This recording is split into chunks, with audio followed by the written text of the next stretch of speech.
নমস্কার বন্ধুরা, আমি বৃষ্টি গল্প বৃষ্টির আড্ডাতে সকলকে স্বাগত জানাচ্ছি। আজকে আবার একটি রহস্যময় গল্প নিয়ে চলে এসেছি। নতুন গল্প। গল্পের নাম হানাবাড়ি। লিখেছেন উমা কর্মকার। আর পাঠ করছি তোমাদের প্রিয় বন্ধু আমি, বৃষ্টি। তো চলো, আর সময় নষ্ট না করে কথা না বাড়িয়ে শুরু করা যাক হানাবাড়ি। ভূতের গল্প পড়া আর হানাবাড়িতে ঘোরা দুটোর মধ্যে যেমন আকাশ পাতালে পার্থক্য, তেমনি আমার আর আমার বন্ধুদের পছন্দের মধ্যেও আকাশ পাতালে পার্থক্য। আমি তিথি। আমার স্বপ্ন আমি একদিন বড় লেখিকা হব। কিন্তু হব বললেই তো আর হওয়া যায় না। বড় লেখিকা হতে গেলে বড় বড় গল্প উপন্যাস লিখতে লাগে, যেগুলোর একটাও তুই লিখতে পারিস না। আবার লেখিকা হবে? বিনয় তাচ্ছিল্যের সঙ্গে বলে উঠল, হ্যাঁ, তুই শুধু ভূতের বই পড়ে যা, মন দিয়ে পড়, যাতে ভবিষ্যতে বড় ভূত হতে পারিস। বিনয়ের শেষ করার প্রায় সঙ্গে সঙ্গে বাদল এই কথাটি বলে অট্ট হাসিতে ফেটে পড়ল, আর তার সঙ্গে যোগ দিল সুমনাও। একমাত্র রিয়াই বলল, তুই এগুলো বাদ দে তো, ওদের কথাই কিছু মনে করিস না, তুই তোর মন মতো কাজ করে যা। আমার সব বন্ধুদের মধ্যে এই রিয়াটাই যা আমাকে একটু বোঝে, বাকিরা তো আমাকে বিরক্ত করতে পারলে মজাই পাই। তিথি, রিয়া, সুমনা, বিনয় আর বাদল, আমরা হলাম একটা গ্যাং। আমাদেরকে সবাই পঞ্চপাণ্ডব বলে। আর বিনয় বাদল হলো মাসুতো ভাই। আমরা এই পাঁচজন সেই প্রথম শ্রেণী থেকে একসাথেই পড়ছি। একই হাই স্কুল, একই কোচিং, একই গানের স্কুল, একই ড্রয়িং স্কুল, আর শেষমেশ একই কলেজ। আমাদের কেউ কখনো আলাদা করতে পারে না। সব সময় চুম্বকের মতো কি দিয়ে যেন আমাদের বন্ধুত্বটা আটকানো। আমাদের বাড়িতেও আমরা এক। তোর বাড়ি আমার বাড়ি বলে কিচ্ছু নেই, যা আছে সবই আমাদের। আমাদের এই গত মাসে কলেজে ফাইনাল শেষ হলো। এখন আর আমাদের হাতে কোনো কাজ নেই, তাই আমরা এখন হন্যে হয়ে ঘুরে বেড়াচ্ছি সকাল থেকে রাত। খুব মজা করছি। যদিও আমার ভূতের বই পড়া হচ্ছে না অনেক দিন। কি করে পড়বো? এত রাত হয়ে যায় বাড়ি ফিরতে ফিরতে। ওই রাত্রে আর আমার বই নিয়ে বসতে মন চায় না। তাও আবার ভূতের ভয়। আমার খুব ভয় লাগে, তাও পড়ে ইন্সপিরেশন পাওয়ার জন্য। যাই হোক, আমরা লম্বা 7 দিনের একটা লিস্ট নিয়ে বেরিয়েছে ঘুরতে যাব বলে। আমরা এই 7 দিনে বিশেষ কোনো জায়গায় যাব না, জাস্ট আশপাশের যে টুরিস্ট স্পটগুলো আছে সেখানেই যাব বলে ঠিক করেছি। আমাদের বাড়ি হাসনাবাদ। তো আমরা ফার্স্ট টাকি দিয়ে ঘোরার শুরু করলাম। আমি আমার এই ট্যুরের প্রত্যেকটা ঘটনা বা অভিজ্ঞতায় ডায়েরিতে লিখে রাখবো বলে ঠিক করেছি। আর আমি লেখাও শুরু করে দিয়েছি, এই যে। তো আমাদের ট্যুরের প্রথম দিন আমরা ঠিক করলাম যে সেদিনটা আমরা টাকি গেস্ট হাউসে কাটাবো। আর পরের দিন সকালবেলা ট্রেন ধরে রওনা দেব কলকাতার উদ্দেশ্যে। আর রাত কাটাবো আমাদের আত্মীয় স্বজনদের বাড়িতে। তারপর তার পরের দিন অর্থাৎ 3 দিনের দিন আমরা রওনা দেব পুরুলিয়ার উদ্দেশ্যে।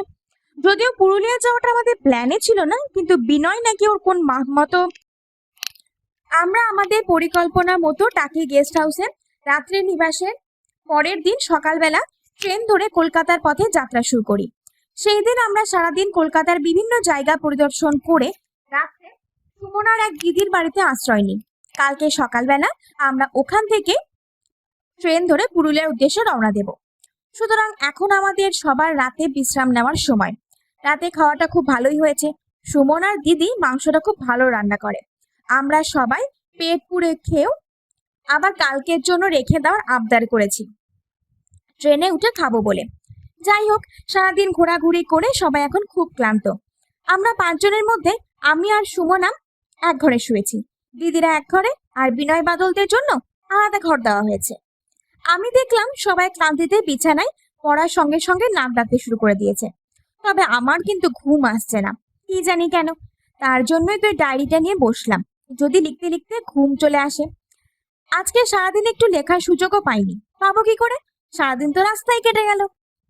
কিছুক্ষণ লেখার পর আমি বুঝতে পারলাম যে আমার ঘুম এভাবে আসার না, কারণ আমার কিসের জন্য জানি না খুব অস্বস্তি হচ্ছে। তাই ভাবলাম একটু বই পড়ি। আমি মনে করে আমার 100 ভূতের কারবার এই বইটা সঙ্গে করেই নিয়ে এসেছি। ভাগ্যিস নিয়ে এসেছিলাম, না হলে তো খুব বিপদে পড়তে হতো। আমাদের এই ঘরটাতে থাকতে দেওয়া হয়েছে। সেই ঘরের এক পাশে একটা ছোট্ট পড়ার টেবিল আছে, আর তারপর একটা টেবিল ল্যাম্প। আমি ওটা জ্বালিয়ে ওখানে বসে বই পড়তে শুরু করলাম। এরকম ভাবে কিছুক্ষণ পড়ার পর যখন আমার গল্পের বইতে ভূতের আবির্ভাব হয়েছে আর আবহাওয়াটাও যখন একটু ভৌতিক রূপ নিয়েছে, ঠিক সেই সময় আমি আমার পায়ের কাছে কিছু ভেজা ভেজা অনুভব করলাম। নিচের দিকে তাকিয়ে ঘরের আলো আঁধারির জন্য ঠিকমতো কিছু দেখতে পারলাম না, তবে এটা বুঝতে পারলাম আমার ঘরের কোথা থেকে যেন হঠাৎ করে জল ঢুকছে, আর এখন সেই জল আমার কোমর পর্যন্ত উঠে এসেছে। আমার ভীষণ ভয় করতে লাগলো। আমার পাটা যেন কেউ জোর করে মাটির সাথে চেপে রেখেছে। আমি কোনোভাবেই নড়তে পারছি না। এখন সেই জল বেড়ে আমার গলা পর্যন্ত ঠেকলো। আমি চিৎকারও করতে পারছি না। বিছানার দিকে তাকিয়ে দেখলাম ওদিকটা কেমন যেন একটা আবছা অন্ধকারে ঢেকে আছে। ওদের কাউকে দেখতে পারছি না। আমার ভয়ে চোখ থেকে জল গড়াতে লাগলো। ইতিমধ্যে জল আমার মাথার উপরে উঠে গেছে। আমি সাঁতার জানি না, কোনো ক্রমে খাবে খাচ্ছি। এমন সময় আমি দেখতে পেলাম জলের মধ্যে থেকে কেমন যেন একটা আবছা নারী মূর্তি সাঁতার কেটে আমার দিকে এগিয়ে আসছে। আমি আর দেখতে পারলাম না, আমার শ্বাস বন্ধ হয়ে আসছে, শরীর নিথর হয়ে যাচ্ছে। এমন সময় আমি ধর্মরে উঠে বসলাম। দেখলাম আমি বিছানায় শুয়ে আছি। তাহলে কি আমি এতক্ষণ স্বপ্ন দেখছিলাম? এত জীবন্ত! কিন্তু এ কি? হ্যাঁ, আমি তো টেবিলে বসে বই পড়ছিলাম। বিছানায় কখন আসলাম? টেবিলের দিকে তাকিয়ে দেখলাম বইটা খোলাই রয়েছে। কি হচ্ছে আমি কিছুই বুঝতে পারলাম না। স্বপ্নটা এত জীবন্ত ছিল যে এখনো আমার শ্বাস নিতে গেলে কষ্ট হচ্ছে, যেন আমি সত্যি অনেকক্ষণ জলের নিচে ছিলাম। আমি আর বেশি কিছু ভাবতে পারলাম না। টেবিলের ওপর থেকে জলের বোতলটা নিয়ে এক ঢোক জল খেয়ে আমি শুয়ে পড়লাম। সকালবেলা আমার ঘুম ভাঙলো রিয়াদের ডাকে। ওরা সবাই উঠে রেডি হচ্ছে। এই এক রাতেই আমার চেহারায় কিছু পরিবর্তন দেখা দিয়েছে। চোখের তলায় কালি পড়েছে আর মুখটাও শুকনো লাগছে। এটা দেখে সুমনা জিজ্ঞেস করলো, কি রে, কি হয়েছে তোর? রাতে ঠিক মতো ঘুম হয়নি? আমি কিছু বলতে যাবো তখন বাদল আমার হয়ে উত্তর দিয়ে বলল, আরে ও কিচ্ছু না, নতুন জায়গা তো, তাই হয়তো ঘুম হয়নি ঠিক মতো। আর তার মধ্যে কালকে এত ঘুরতে হয়েছে, সব মিলিয়ে রেস্ট হয়নি বলে হয়তো এরকম একটু লাগছে। আমি ঘাড় নেড়ে সম্মতি জানালাম। ওদেরকে আর আমি কাল রাতের স্বপ্নটার কথা কিচ্ছু জানালাম না, কিন্তু আমার মন থেকে আমি ওটাকে কোনোভাবেই সরাতে পারলাম না। আমার বারবার মনে হতে লাগলো যে ওটা কোনো স্বপ্ন ছিল না, ওটা কোনো আসন্ন বিপদের সংকেত। কিন্তু কিসের বিপদ? কিছুক্ষণ পরে আমরা সবাই খাওয়া দাওয়া করে রেডি হয়ে বেরিয়ে পড়লাম। আমাদের সকাল 10টার ট্রেন ধরতে হবে। 5-6 ঘন্টা লাগবে পুরুলিয়া পৌঁছাতে। বিকালের মধ্যে আমরা পৌঁছে যাব। সেখানে আমাদের একটা হোটেল বুক করা আছে, আমার বাবা করে দিয়েছেন। উনি ব্যবসার কাজে অনেকবার পুরুলিয়া এসেছেন, তাই উনি আমাদের সেখানে যাওয়ার আর থাকা খাওয়ার সব ব্যবস্থা করে দিয়েছেন। আমাদের বাড়ি থেকে কিন্তু কেউ জানে না যে আমরা এখানে কেন এসেছি। জানলে হয়তো আর আসতে দিত না। জানি না কখনো কেউ এই ডায়েরিটা পর্যন্ত পৌঁছাতে পারবে কিনা। তাও আমি এই 5 দিনের গল্পটা লিখে রেখে যেতে চাই। আমি কিন্তু তিথি নই, আমি সুমনা। তিথি মারা গেছে, কি করে আমি জানি না। আর বাকিরাও মারা গেছে, মেরে দেওয়া হয়েছে ওদের। আমার সামনে মেরেছে। আমাকেও মারতে চেয়েছিল, কিন্তু খুঁজে পাইনি। 5 দিন আগে আমরা পুরুলিয়ার চড়িদা গ্রামে যখন পৌঁছাই তখন প্রায় রাত 8টা বেজে গেছে। যদিও এতক্ষণ লাগার কথা ছিল না, কিন্তু আমাদের ট্রেন মাঝ রাস্তায় সিগন্যাল না পাওয়ার জন্য অনেকক্ষণ আটকে ছিল, তাই স্টেশনে নামলাম যখন তখনই 7টা বেজে গেছিল। ভাগ্যিস সেখানে আগের থেকে আমাদের জন্য একটা মোটর ভ্যান অপেক্ষা করছিল হোটেলের পক্ষ থেকে, তাই খুব একটা বিপদে পড়তে হয়নি। যাই হোক, আমরা ওই রাত্রে সবাই ফ্রেশ হয়ে খাওয়া দাওয়া করে সিদ্ধান্ত নিলাম যে কালকে সকাল সকালে আমরা ওই হানা বাড়িটা দেখতে বেরিয়ে পড়ব। যদিও পুরুলিয়ার এই গ্রামটাতে এবং তার আশেপাশে দেখার মতো অনেক কিছুই ছিল, তবু বিনয়ের জেদ যে সে আগে ওটা দিয়েই শুরু করবে। আমরা সবাই সম্মত হয়ে ঘুমাতে চলে গেলাম।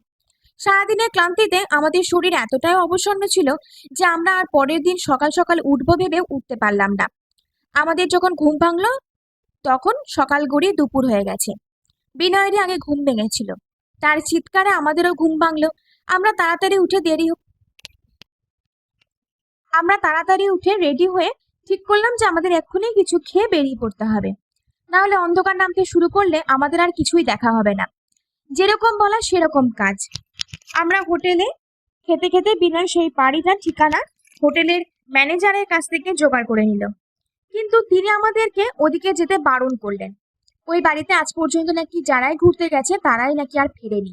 সুতরাং তিনি একরকম আমাদের ওপর জোর দিয়েই বললেন ওদিকে না যেতে। এই কথোপকথন শুনে আরো কিছু লোক ওখানে জড়ো হয়ে গিয়েছিল।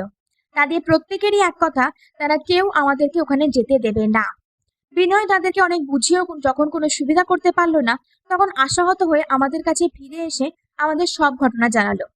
সেই সময় আমাদের খুব রাগ হয়েছিল। আমাদের প্রত্যেকেরই মনে যখন একটা চিন্তা ছিল যে আমরা কিভাবে সেখানে যাব, তখন তো সেখানে যেতেই হবে। এত হতাশা করলে হয়? নাহলে এত দূর কষ্ট করে আসাটাই তো বিফল হয়ে যাবে। আসলে ওই বাড়িটা এই হোটেলের 2 কিলোমিটারের উত্তরে অবস্থিত একটি জঙ্গলের ভিতরে। সুতরাং সেখানে পায়ে হেঁটে যাওয়া যাবে না। আর আমরা এদেরকে নিয়ে যেতে বললে এরা যাবেও না। অন্য কোনো ব্যবস্থা করতে হবে। এই ভেবে আমরা প্রত্যেককেই ঘরে ফিরে গেলাম। সেদিন আর আমরা কোথাও বেরোলাম না। তবে বিনয় আর বাদল সন্ধ্যাবেলা বেরিয়েছিল। আমি, তিথি আর রিয়া ঘরে থাকার সিদ্ধান্ত নিলাম, কারণ আমাদের আগের দিনের ক্লান্ত ভাবটা তখনো পর্যন্ত কাটেনি। যাই হোক, ওদের দুজনের ফিরতে একটু রাত হয়েছিল, কিন্তু ওরা ফেরার সঙ্গে সঙ্গে বাদল বলল প্রবলেম সলভ হয়ে গেছে। আমরা এখন একটা মোটর ভ্যান ঠিক করে আসলাম। ভ্যানটা আজকে রাত 11টার সময় আমাদের নিতে আসবে। আমাদেরকে শুধু একটু কষ্ট করে রাতে হানাবাড়িতে রাত কাটানোর মতো যা যা জিনিস দরকার সেগুলো জোগাড় করে নিয়ে হোটেল থেকে বেরিয়ে খানিকক্ষণ উত্তরের দিকটাতে হেঁটে যেতে হবে, কারণ সেই ভ্যানওয়ালা এখানকার লোকেদের ভয়েতে আমাদের হোটেলের সামনে থেকে তুলতে পারবে না। বাদল প্রায় এক নিঃশ্বাসে কথাগুলো বলে গেল। তার শেষ হওয়ার পর আমি আর রিয়া আর তিথি প্রায় একসাথে অবাক হয়ে বলে উঠলাম যে এই রাতে আমরা ওই জঙ্গলের মধ্যে যাব, ওই হানাবাড়িতে? এই কথা শোনার সঙ্গে সঙ্গে বিনয় বলে উঠল, তাতে কি হয়েছে? এখনই সুযোগ। এখন যদি আমরা যেতে না পারি তাহলে আর দিনের বেলা ওরা কেউ আমাদের ওদিকে যেতে দেবে না। সুতরাং এই সব ভয় টয় পেয়ে লাভ নেই। ওই সব হানাবাড়ির ভূত টুত কিচ্ছু নেই। সবই এইসব গ্রামবাসীদের বানানো অন্ধবিশ্বাস। দেখবি সকালে যখন ফিরে আসবো তখন আর এইসবের ভয় থাকবে না। বিনয়ের কথাতে আমরা তিনজন যেন একটু সাহস পেলাম। তারপর ব্যাগ গুছিয়ে রাতের অপেক্ষা করতে লাগলাম। এখানকার লোকজন প্রায় রাত 9টা বাজতে বাজতে ঘুমিয়ে পড়ে। সেই সময় রাস্তায় কোনো লোকজন থাকে না, তাই আমাদের হোটেল থেকে বেড়াতে একটু অসুবিধা হলো না। সঠিক সময়ের মতো বেরিয়ে আমরা রাস্তার পাশে একটু গিয়ে দাঁড়িয়েছিলাম। তারপর যে আমাদের পৌঁছে দেবে সে আসলো। সে আমাদের নিয়ে যেতে যেতে অনেকবার সাবধান করলো। তবুও আমরা তো ঠিকই করে বেরিয়েছিলাম যে কি করব, সুতরাং আমরা তার কথায় কোনো কান দিলাম না। আমরা ওই ভ্যানে যেতে যেতে ওই চালকের কাছ থেকে ওই বাড়ির গল্পটা শুনে নিলাম। আসলে বাড়িটা কোনো জমিদার বাড়ি ছিল না। বাড়িটা ছিল একজন ব্যবসায়ী। সেই বাড়িটাকে জমিদারি আদলে বানিয়েছিল, তাই এখানকার লোকজন ওটাকে জমিদার বাড়িই বলতো। ওই ব্যবসায়ী তার স্ত্রীর ওপর খুব অত্যাচার করত, এমনকি তাদের দুটি কন্যা সন্তানকেও ছাড়তো না। আসলে ওই লোকটা কন্যা সন্তান পছন্দ করতেন না। পরপর দুবার যখন একইভাবে কন্যা সন্তানের জন্ম দেয় তার স্ত্রী, তখন থেকে ওই ব্যবসায়ীর অত্যাচারের পরিমাণ ততোধিক বেড়ে যায়। একদিন তার স্ত্রী সেটা সহ্য করতে না পেরে আত্মহত্যা করে গলায় দড়ি দেয় আর নিজের বাচ্চাগুলোকে আগেই গলা টিপে মেরে দেয়। তারপর থেকে ওই বাড়ির সবাই একে একে মরতে শুরু করে, বিশেষ করে ছেলেরা। আর যারা আর যারা তাদের বাঁচাতে যায় তারাও বাঁচে না। গল্পটা শুনে আমি, রিয়া আর তিথি খুব ভয় পেয়ে গিয়েছিলাম, কিন্তু তাতে কি? আমাদের কথা বা আমাদের বারণ কেই বা শোনে। আধ ঘন্টা পরে আমরা সেই বাড়িটার সামনে এসে উপস্থিত হলাম। ভ্যান চালক আমাদের গেটের অনেক আগে নামিয়ে দিয়েছিল। বাড়িটা একটা জঙ্গলে প্রায় মাঝখানে অবস্থিত। আমরা বাড়িটার মধ্যে প্রবেশ করতেই আমাদের কেমন যেন একটা অদ্ভুত অনুভূতি হচ্ছিল। সবার হচ্ছিল, আমার একার না। কিন্তু তিথি যেন কেমন একটা পাল্টে গেল। সে অদ্ভুত রকম ভাবে চুপচাপ আর শান্ত হয়ে গেল। রিয়াই প্রথম জিনিসটা খেয়াল করলো, কিন্তু আমরা ভাবলাম ও হয়তো ভয়ে ওরকম করছে। আমরা ওকে ধরে নিয়ে বাড়িটার ভিতর প্রবেশ করলাম। প্রবেশ করার সঙ্গে সঙ্গে যেন মনে হলো আমরা বাইরের জগৎ থেকে বিচ্ছিন্ন হয়ে পড়েছি। একটা ভয় কাজ করতে লাগলো সবার মধ্যে। এমনি বাড়িটা বড় বড় পিলারে ঘেরা, একটা জমিদার বাড়ির মতোই দেখতে। বিশাল উঁচু তার ছাদ। আমরা বাড়িটা ঘুরে দেখতে লাগলাম এবং আজকের রাতটা কাটানোর মতো একটা ভালো ঘর খুঁজতে লাগলাম। পেয়েও গেলাম। দক্ষিণের দিকের একটা ঘর আর তার ঠিক পাশেই আর একটা ঘর। আমরা নিজেদের মধ্যে ঘরটা ভাগ করে নিলাম। দক্ষিণের ঘরটা আমরা মেয়েরা নিলাম আর পাশের ঘরটা ছেলেরা। এত কিছুর মধ্যে তিথির মুখ থেকে কিন্তু আমরা কোনো কথা বের করতে পারলাম না। সে একদম শান্ত। আমরা তখনও ব্যাপারটা খুব একটা পাত্তা দিলাম না। আমরা যেহেতু রাত্রে খেয়ে এসেছিলাম, তাই খাওয়ার আর কোনো প্রয়োজন পড়লো না। কিন্তু কেমন একটা অদ্ভুত ক্লান্তিতে আমরা যেন আচ্ছন্ন হয়ে পড়েছিলাম। আমাদের খুব ঘুম পেতে লাগলো, যেটা হওয়ার কথা না, কারণ আমাদের রাত জাগার অভ্যাস আছে। আর আমরা আজকে সারাদিন ঘুমিয়েই কাটিয়েছি। আমরা আর কিছু ভাবতে পারলাম না। ব্যাগ থেকে চাদর বার করে আমরা যে যার ঘরে গিয়ে ঘুমিয়ে পড়লাম। একটা শব্দে ঘুমটা ভেঙে গেল। শব্দটা আসছিল আমাদেরই ঘরের কোণ থেকে, একটা কান্নার শব্দ। আমি মোবাইলের টর্চটা জেলে ঘরের চারপাশে ঘোরাতে দেখলাম একটা মেয়ে হাঁটুর মধ্যে মাথা গুজে কাঁদছে। আমার কেমন যেন একটু সন্দেহ হলো, কারণ আমার মনে হলো মেয়েটাকে আমি চিনি। আমি ঘাড় ঘোরাতেই দেখলাম রিয়া উঠে বসে ভয়ে কাঁপছে। কিন্তু তিথি, তিথি বিছানায় নেই। আমার সন্দেহটা এক নিমেষে দূর হয়ে গেল। ওটা তিথি যে ওরকম ভাবে কাঁদছে। আমরা আস্তে আস্তে তিথির কাছে উঠে গিয়ে যেই ওর গায়ে হাত দিলাম, অমনি ওর কান্না থেমে গেল। আমরা খুব ভয় পেয়ে একে অপরের দিকে চোখাচোখি করলাম। আবার তিথির দিকে তাকাতেই দেখি, কোথায় তিথি? একটু আগেই তিথি যেখানে বসে কাঁদছিল সেই জায়গাটা এখন ফাঁকা, কেউ নেই সেখানে। আমরা যেন নিজের চোখকে বিশ্বাস করতে পারছিলাম না। এত তাড়াতাড়ি একটা মেয়ে কোথায় চলে যেতে পারে? সারা ঘরে টর্চ ঘুরিয়েও কাউকে দেখতে না পেয়ে আমরা তিথিকে খোঁজার জন্য বাইরে আসলাম। বাইরে আমাদের জন্য আরো চমক অপেক্ষা করছিল। আমরা দেখলাম তিথি বাদল দিয়ে দরজার সামনে দাঁড়িয়ে ওদের দরজায় ধাক্কা দিচ্ছে, আর ওর এক হাতে একটা কাস্তে। ওটা ও কোথা থেকে পেলো আমরা জানি না, একটু আগে ওর কাছে ওটা দেখিনি। সঙ্গে সঙ্গে আমাদের গায়ে কাঁটা দিয়ে উঠলো। মনের ভিতর যেন খারাপ কিছু সংকেত দিতে লাগলো। তারপর আমরা যা দেখলাম সেটা আমরা দুঃস্বপ্নও দেখতে চাইতাম না। তিথির দরজায় ধাক্কা দেওয়ার সঙ্গে সঙ্গে বাদল দরজা খুললো, আর ঠিক সঙ্গে সঙ্গে ওই কাস্তেটা দিয়ে ওর গলায় কোপ দিয়ে ওর মাথাটা আলাদা করে দিল তিথি। মাথাটা ছিটকে এসে আমাদের পায়ের কাছে পড়লো। আমরা দুজনেই ভয়ে চিৎকার করে উঠলাম। আমাদের চিৎকারের সঙ্গে সঙ্গে তিথি আমাদের দিকে ফিরে তাকালো। কিন্তু এটা কি? যে আমাদের সামনে দাঁড়িয়ে ছিল ওটা কোনোভাবেই তিথি না। সামনের মেয়েটির চোখে মনি বলতে কিছুই ছিল না, পুরো চোখটাই সাদা ছিল। আর দৃষ্টি এমন যেন আমাদের ভিতর পর্যন্ত পড়ে ফেলছে। ইতিমধ্যে বিনয় ঘর থেকে বেরিয়ে আসলো, আর সেও ওই দৃশ্য থেকে ভয়ে জড়সড় হয়ে গেল। আর ঠিক তখনই তিথিরূপী মেয়েটি তার হাতের কাস্তেটা দিয়ে যেই না বিনয়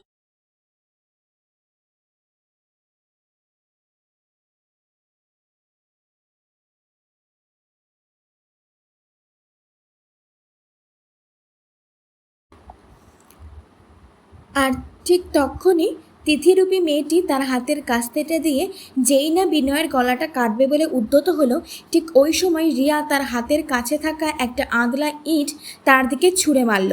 কিন্তু এতে তিথিরূপী মেয়েটি বিশেষ কিছুই হলো না, শুধু তার হাত থেকে কাস্তেটা মাটিতে পড়ে গেল। সে তখন বিনয়ের দিক থেকে ঘুরে রিয়ার সামনে চলে এলো পলকের মধ্যে, আর ওই আঁদলা ইটটা তুলেই সে রিয়াকে আক্রমণ করলো। সে ততক্ষণ রিয়াকে মারতে থাকলো যতক্ষণ না তার মাথাটা থেঁতলে তার ঘিলুটা বাইরে বেরিয়ে আসলো। ওহ, কি ভয়ানক সেই দৃশ্য! আমার বমি পেয়ে গেল। আর কিচ্ছু বুঝতে না পেরে ঊর্ধ্বশ্বাসে দৌড়াতে লাগলাম। শুধু একবার পিছন দিকে তাকিয়ে দেখলাম যে বিনয়ের মাথাটাও একভাবে কেটে মাটিতে পড়ে আছে। তারপর আমি লুকিয়ে থাকতে লাগলাম। সে কোনোভাবে আমাকে বেরাতে দিত না বাড়িটার বাইরে। কি করে বেরোবো? বাড়িটার তো কোনো গেটই আমি এতদিন খুঁজে পাইনি। অনেক কষ্টে আমি আমাদের ওই ঘর পর্যন্ত গিয়ে এই ডায়েরিটা নিতে পেরেছি, কিন্তু সে আজকে আমাকে দেখে নিয়েছে। আমি নিজেকে বাঁচাতে এই বাড়িরই একটা শুকনো কুয়োতে ঝাঁপিয়ে পড়ি। জল না থাকায় আমি নিচে পড়ার সঙ্গে সঙ্গে আমার পাটা পাথরের সাথে আঘাত লেগে ভেঙে যায়। উফ, খুব যন্ত্রণা। আজ 5 দিন হয়ে গেল কিচ্ছু খাইনি, না জল না খাবার। ঠিকমতো লিখতেও অসুবিধা হচ্ছে। জানি আমি বাঁচতে পারবো না। সে এখন আমার সামনেই বসে আছে, আমার দিকে তাকিয়ে অপেক্ষা করছে আমার লেখা শেষ হওয়ার। হয়তো কেউ কখনো এই ডায়েরিটা এত কথা জানতেও পারবে না, তবুও আমি সব জানিয়ে গেলাম। কয়েক বছর পর বাড়িটা সরকার থেকে ভেঙে ফেলার নির্দেশ দেওয়া হলে আমরা কয়েকজন ওই বাড়ির একটি শুকনো কুয়োর থেকে 2টি কঙ্কাল এবং এই ডায়েরিটা উদ্ধার করি এবং সেটিকে আপনাদের সামনে তুলে ধরলাম। নমস্কার। তোমাদের যদি আমার এই গল্পটি ভালো লেগে থাকে তাহলে প্লিজ গল্পটি শুনে নিয়ে লাইক কমেন্ট শেয়ার করে দিও। সাবস্ক্রাইব করতে কিন্তু একদম ভুলো না। ইনস্টা আইডি অর্পণ কস্তুরী এবং ফেসবুকে নতুন অ্যাকাউন্ট খুলেছি, সেটাও হচ্ছে অর্পণ কস্তুরী নামেই রয়েছে। তো প্লিজ দুটোতে আমাকে ফলো করো। ভালো থেকো আর আমাদের পাশে থেকো। টাটা, দেখা হচ্ছে আরেকটা দিন।